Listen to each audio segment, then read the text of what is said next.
রাজধানীর বিভিন্ন সড়ক দিয়ে মানুষের স্রোত আসছে। সারা দেশ থেকে বিএনপি নেতাকর্মী সহ সর্বস্তরের মানুষের ঢাকামুখী এই স্রোত মঙ্গলবার বিএনপি চেয়ারপারসন ও সাবেক প্রধানমন্ত্রী খালেদা জিয়ার মৃত্যুর খবর পাওয়ার পর থেকেই শুরু হয়েছে।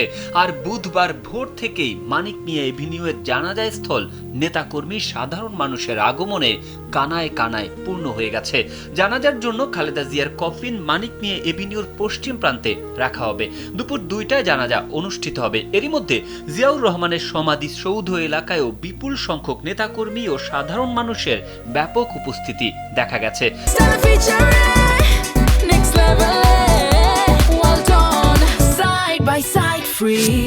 খালেদা জিয়াকে স্বামী জিয়াউর রহমানের কবরের পাশে সমাহিত করা হবে। সম্পূর্ণ রাষ্ট্রীয় মর্যাদায় বেগম খালেদা জিয়াকে দাফন করা হবে। ইতোমধ্যেই সেখানে সকল প্রস্তুতি সম্পন্ন করা হয়েছে।